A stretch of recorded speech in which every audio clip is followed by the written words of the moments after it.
Indeed, glamour is not a word that springs readily to mind. With the job comes a 12-hour day, 7 days a week for a month, in temperatures of over 100 degrees Fahrenheit. We're going to move all this truck right here. Go down the road and set up a roadblock. At the end of an exhausting day, there's only enough time to eat and tell a few jokes before grabbing some sleep in the Ahmadi guest house.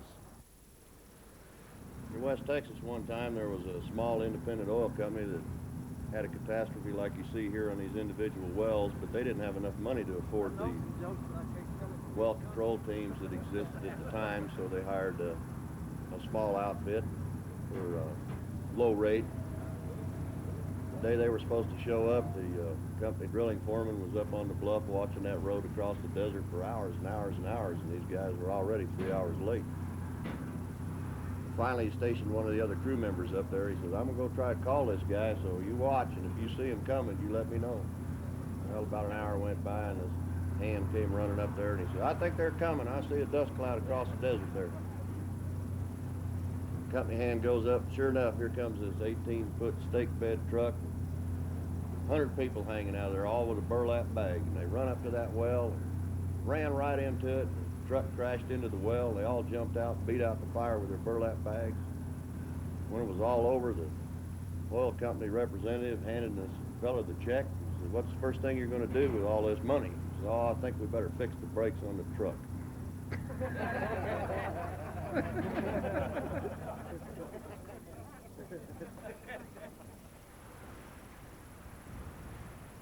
The approaching summer is pushing temperatures ever higher, and the seasonal shamal wind is whipping up the sands.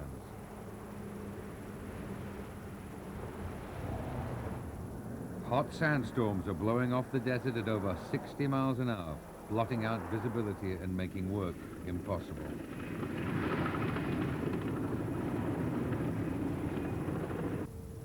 In the oil fields, the firefighters are still complaining about shortages of equipment. The easiest fires were tackled first. They were capped at the rate of 1 a day. Now it's fallen to 1 a week. Some wells, like 120, are taking far longer. The twisted wellhead has defied every effort to remove it. Now Raymond has rigged a steel cable, dragging it back and forth as a makeshift saw to cut off the wellhead. It's been cutting a little over 40 hours now, and it possibly have cut off late this afternoon. It could cut off within the hour. Or if not, it'll be tomorrow, you know. And should within 1 to 2 days after it's cut off, we'll have it kept. But the days pass, and the cable is making little impact.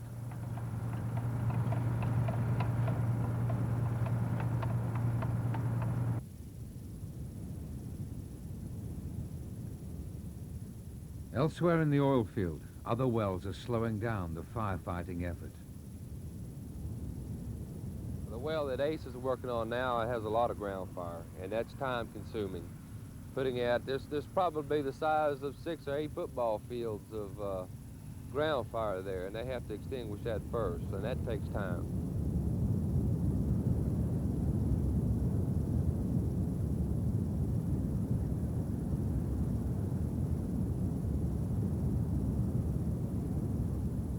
Many of the wells were gushing thick oil that never totally caught fire.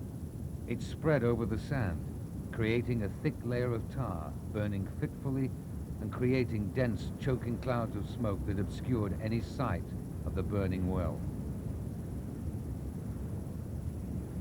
The easiest fires were in the Ahmadi field, but during July and August, attention turned to Burgan, the largest oil field in Kuwait and one of the most congested in the world. Individual wells are so close together, it's been impossible to tell exactly how many are burning. Burgan is going to be the most dangerous field the firefighters have to face. I'm going to pull down and show you this other well as we pass this. You'll be able to see what I'm talking about, or what you mentioned, locations close together. Wind will be very, very critical when we start this work And the reason for it, the wind's out of the northwest at the present time and stays there. And that particular well over there won't bother us. But you take this well right here, it'll have to be extinguished before we can do this one. Because if the wind changes and blows the oil that way, it'll reignite. As you can see, it gets darker and darker into South Burgan. And if we could go, which we can't, about 2 more miles, it is a total blackout. I've been in there with a helicopter a couple of times, and in fact, we got lost in there in the helicopter and just had to come out on instruments. That's how dark it is. You can see them burning in the smoke.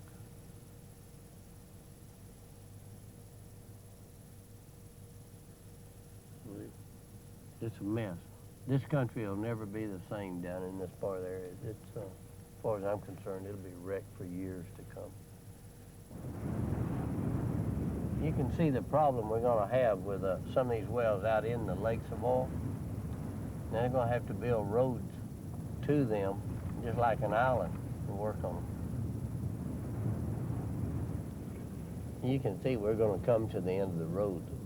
They won't let anyone really go too much farther south.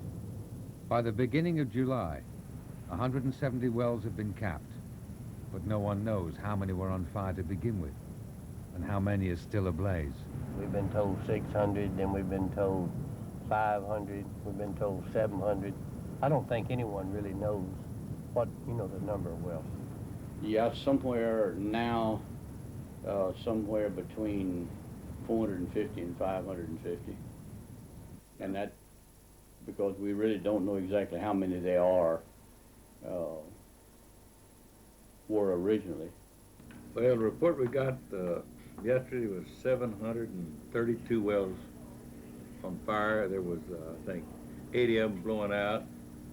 As of yesterday, there's been 168 wells brought under control. The figure of over 700 blazing wells is 200 more than anyone had previously admitted.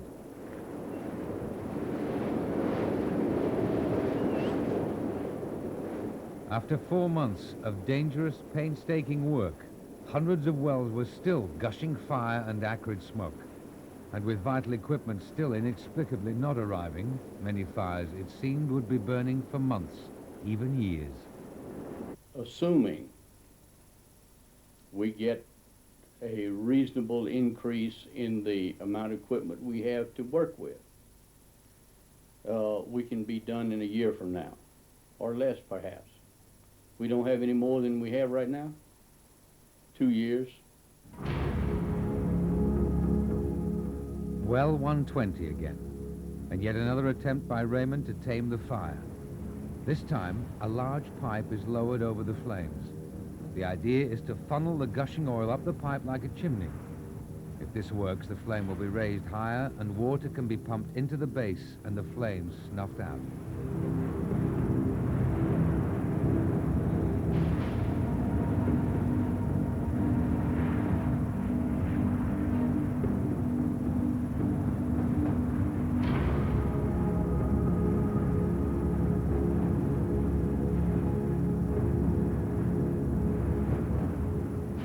But after an hour, the water supply is running out and the fire is still as fierce as ever. The firefighters call it a day, and well 120 goes on burning.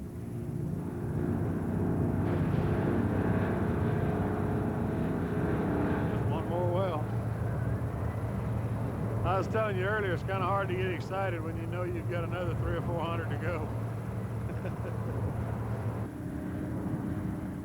While the battle to beat the fires continues, there's growing concern about the catastrophic environmental impact of the burning oil fields.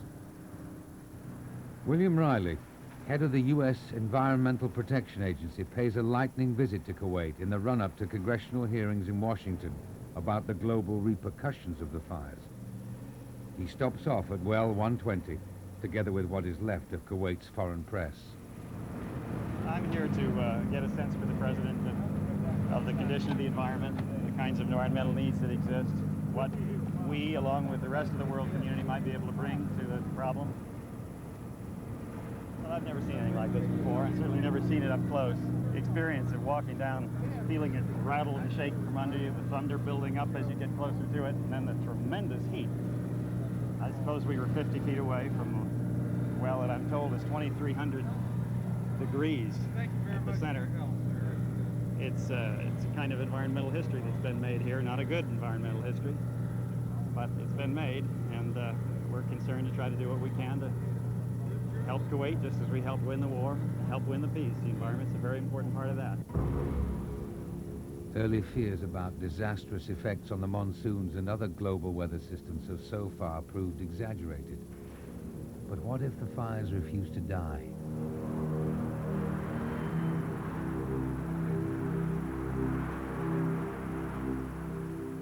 Already the citizens of Kuwait have felt the calamitous effects of living beneath poisoned clouds, with the prospect of slow death as they breathe in the mixture of soot and unburned oil.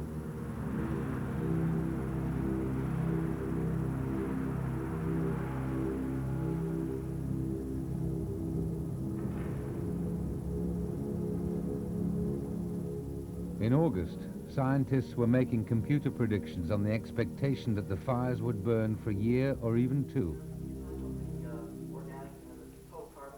At a conference in Harvard, the conclusions they presented were alarming. Depends on the mass loadings that you would get on a particular sample. You'd have to sometimes monitor. We've looked at 3 scenarios that would have the wells out in 1, 2, and 3 years into the future from the time that the wells started burning. When I look at the surface of the Earth, 4,000 kilometers or 5,000 kilometers on a side, and look at the potential impact in terms of destruction of plants, human health impacts over an area that large, my reaction is that's rather dramatic. The fallout from the fires, not only soot, but sulfur, acid rain, and poisonous heavy metals could affect agriculture and the people dependent on it over vast areas of the globe. And we're looking at the total accumulated soot after 18 months projected to be on the ground due to the well fires. You see 2 areas of concentration. One centered over Kuwait with a large deposition to the north, as well as an area of increased deposition over Thailand. At well 120, the battle against the fire intensifies, this time with 400 pounds of dynamite.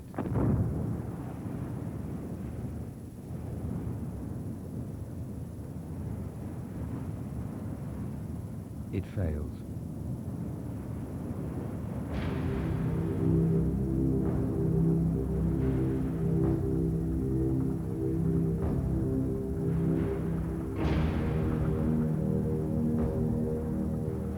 In August, each firefighting company brings a 3rd extra team to Kuwait. The work speeds up.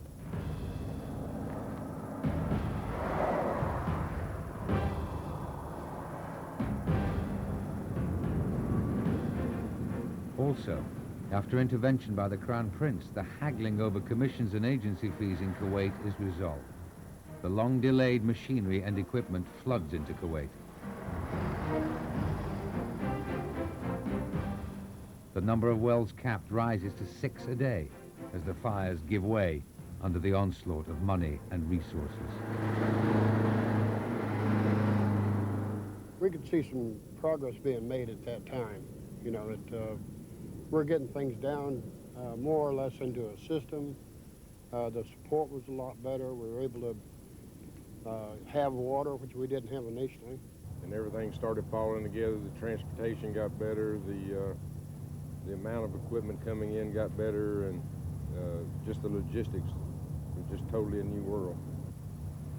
And as we went, we got smarter. We found better ways to do it. If this lake of oil would have ignited, we would have been here for I don't know how long trying to put out the lake fire to get to the well. As it turned out, everything fell in our direction, and we got this one well in one day. It looks like a totally different country from what I saw when I got here 60 days.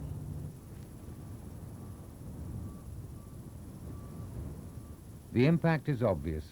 In the Burgan field, where fires were so close together it was impossible to count them, the horizon is clear and a handful of fires remain. Extra resources really did make a difference, and the firefighters themselves are surprised by the speed at which they work. In September, other firefighting teams joined the veterans from North America. This well is being tackled by men from Kuwait. At first, their attempts to douse the flames end in failure.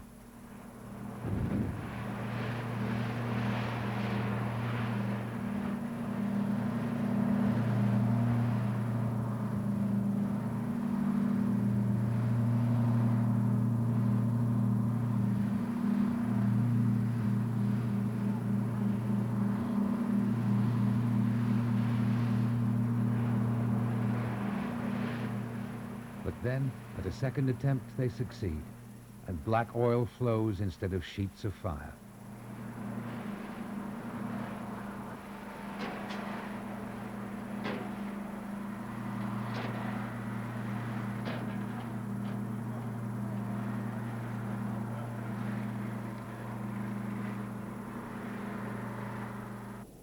Other wells are being dealt with by teams from half a dozen countries.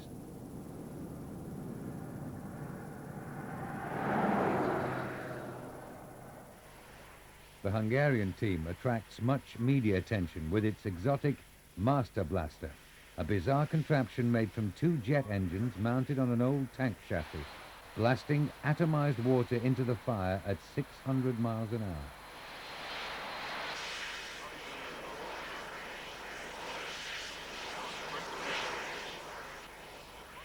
Even the Russians are here, though they blame their late arrival on Kuwaiti bureaucracy.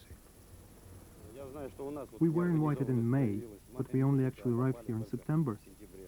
I don't know what the situation is with the other teams.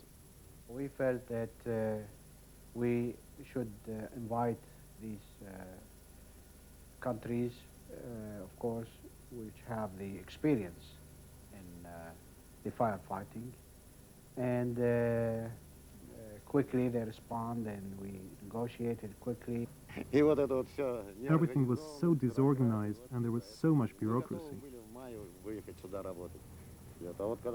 We were ready to come in May, but when we finally arrived at our jobs, we realized that it would all soon be over. We started our work on the 16th, and we have put out 4 so far. Yes, this is our last well. Even in the oil fields to the north of Kuwait, just a few fires remain, and bare desert stretches to the far horizon. Nobody had expected that the work could be done so quickly, not even the firefighters with their expertise. We thought that, particularly in the case of certain Marat gas wells, the Rotatane wells, that we would find that prolonged exposure to open flow would have created lots more erosion problems than it did, and it did not. We thought that the type of charges that were being set off would create some mechanical problems within the wellbore that they did not. These were all overestimations on our part. The wells simply were not as difficult to deal with as we believed before we had any real history of dealing with them. In October, the fires were put out at a faster and faster rate. Well after well was extinguished and capped.